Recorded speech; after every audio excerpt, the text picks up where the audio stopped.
কোথায়, টুপি পাইলেন কোথায়, দাড়ি পাইলেন কোথায়, মসজিদ পাইলেন কোথায়, মাহফিল পাইলেন কোথায়? বাংলাদেশে যদি আল্লাহর ওলিরা না আসতো, আমরা এই ধর্মীয় সামানগুলো পেতাম না, দাড়ি পেতাম না, টুপি পেতাম না। কথা বলেন ঠিক না বেঠিক?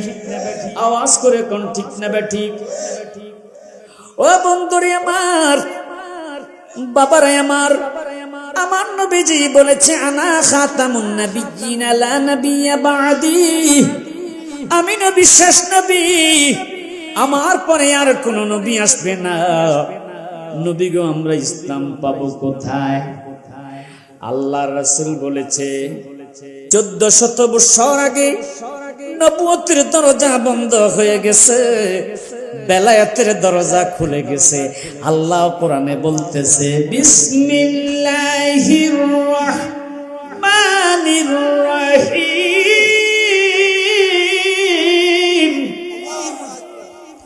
আলা ইন্না আউলিয়া আল্লাহি লা খাউফুন আলাইহিম ওয়ালা হুম ইয়াহজানুন। চিৎকার করে বলেন আল্লাহু আকবার।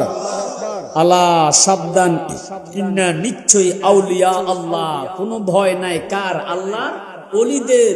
ওয়ালা হুম ইয়াহজানুন, তাদের কোনো চিন্তাও নাই। জোরে কান্না সুবহানাল্লাহ।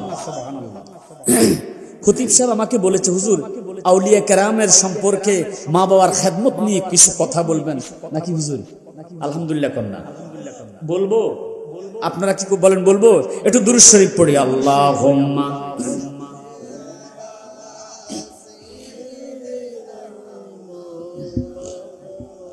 ওয়া আলা আলি সাইয়্যিদিনা মুহাব্বতে আল্লাহুম্মা সাল্লি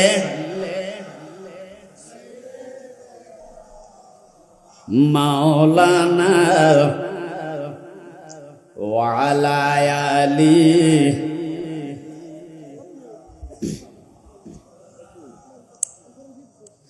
এ বন্ধুরে আমার, গভীর মনোযোগ। আমরা সবাই বড় পীর আব্দুল কাদের জিলানীর নাম শুনেছি।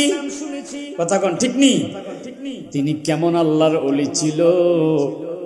মায়ের গর্ভের মধ্যে যখন তিনি ছিল, আমার দয়াল নবী, মায়ার নবী, নূরের নবী, ওনার আব্বা আবু সালেহ মুসা জঙ্গির স্বপ্নের ঘরে দেখা দিলেন।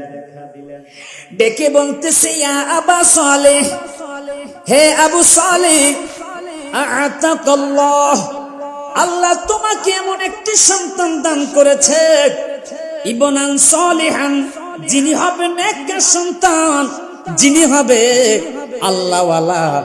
ওই আব্দুল কাদের আল্লাহর প্রিয়রা প্রিয় প্রিয় বান্দা হবে, আমি নবীজির প্রিয় উম্মত হবে। আর জোরে জোরে কন্যা সুবহানাল্লাহ। বন্ধুরে আমার, আল্লাহর ওলি আব্দুল কাদের জিলানী মায়ের গর্ভের মধ্যে ফকির এসেছে ভিক্ষা করার জন্য। দরজার সামনে দাঁড়াইয়া ডাকে, বাড়িতে কেউ আছে? আজকে 3 দিন হয়েছে আমি ক্ষুধার্ত, আজকে কয়েকদিন আমি খাবার পাই না, যদি খাবার থাকে খাবার দেন। মা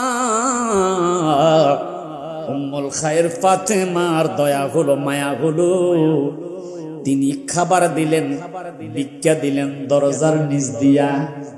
আমি জানতে চাই, দরজার নিচ দিয়া হাত দিলে হাত দেখা যায় কি যায় না? ও বন্ধুরে আমার, গভীর মনোযোগ।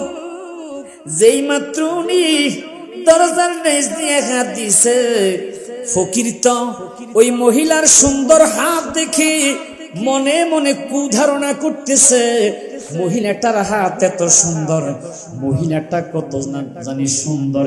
নাউজুবিল্লাহ কোন, আর একটু জোরে জোরে কোন না নাউজুবিল্লাহ। এরকম খারাপ মানুষ আছে না নাই? ও বন্ধুরে, অথচ আল্লাহ পাক রব্বুল আলামিন কোরআনে বলেছে অকুল্লিল মুমিনিনা অকুল্লিল মুমিনিনা ইয়াগুদ্দু মিন আবসারিহিম ওয়া ইয়াহফাজু ফুরুজাহুম, যারা পুরুষ তারা যেন তাদের চক্ষুকে নিম্নগামী করে রাস্তা চলে, যেরকম সুবহানাল্লাহ। ওই ফকির যেই মাত্র হাত দিয়েছে, হাত দিয়া ভিক্ষাটা টান দিয়েছে, আব্দুল কাদের জিলানী রহমাতুল্লাহ আলাইহির মা উম্মুল খায়ের ফাতিমার সুন্দর হাত দেখি তার লোভ হলো, ঘরের মধ্যে ঢুকতে চায়, ঘরের মধ্যে ঢুকতে চায়। তার মতলব খারাপ, তার চিন্তা খারাপ। এরকম পুরুষ আছে না নাই? জোরে বলেন আছে না নাই? বন্ধুরে, ও বাবারা, আল্লাহর রাসূল বলেছে সালাসাতুল্লাহ ইয়াদখুলুনাল জান্নাতা আবাদা, 3 প্রকারের মানুষ ইবাদত বন্দেগি করলেও লাভ হবে না, কখনোই জান্নাতে যেতে পারবে না। জোরে জোরে কন্না নাউজুবিল্লাহ, আর জোরে জোরে কন্না নাউজুবিল্লাহ। এখন আপনাদের প্রশ্ন, হেলালি সাহেবেরা কারা? বলবো কিরে বাবা, বলবো। আল্লাহ রাসূল বলেছে 1 নাম্বার ওই সমস্ত পুরুষ যারা নিজেরা ইবাদত করে, নামাজ পড়ে, রোজা রাখে, হজ করে, 5 ওয়াক্ত নামাজ পড়ে, কিন্তু তাদের স্ত্রী, তাদের সন্তান, তাদের কন্যা সন্তানকে পর পুরুষের সামনে ছেড়ে দেয়, বাজারে ঘোরাফেরা করে বা বাজারে মার্কেট করতে যায়। স্বামীকে বলে, আরে তুমি কি বাজার করতে পারবে, তুমি বাড়িতে থাকো, আমি বাজারে যাই। আছে না নাই? সবাই বলেন আছে না নাই? আহা, আল্লাহ রাসূল বলে যারা নিজের স্ত্রীকে পর পুরুষের সামনে যেতে দেয়, বারণ করে না, তারা জান্নাতের গ্রাম পাবে না। জোরে জোরে কন্না নাউজুবিল্লাহ। হুজুর 2 নম্বর বললেন ওই সমস্ত নারী আর রাজিলাতু মিনান নিসা, যারা পুরুষের মতো পোশাক পরিধান করে। আছে না নাই? পুরুষের মতো শার্ট পরে, গেঞ্জি পরে, প্যান্ট পরে, এরকম যারা মর্দা মরকা নারী, তারা কখনোই জান্নাতে যেতে পারবে না। কিন্তু আল্লাহর ওলি আব্দুল কাদের জিলানীর মা এমন একজন নারী ছিল রে, সুবহানাল্লাহ। আর একটু জোরে জোরে কন্না সুবহানাল্লাহ। ওনার আব্বার কাছে যখন ওনার মা উম্মুল খায়ের ফাতেমাকে দিয়ে দিবে, মাত্র একটা সফেদা ফল মতান্তরে আনার ফল খাওয়ার দাবি মুক্তি করার জন্য আব্দুল কাদের জিলানীর আব্বা নানার বাড়িতে 3-36 বছর খেদমত দিয়েছে। এরপর যখন তার মনোভূত হচ্ছে না, হুজুর আমার কি দাবি মুক্ত হয়েছে, এই যে আনার ফলটা খেলাম, আমার কি দাবি মুক্ত হয়েছে? কয় না। কি করতে হবে? কয় আমার একটা কানা মেয়ে আছে, আমার একটা ল্যাংলা মেয়ে আছে, আমার একটা কালো মেয়ে আছে, যে চোখে দেখে না, যে হাঁটে না, হাঁটতে জানে না, এই কালো মেয়েটাকে তুমি কি বিয়ে করবে? কয় হুজুর দাবি মুক্ত করার জন্য আমি আপনার কালো লুলা অন্ধ মেয়ে বিয়ে করবো।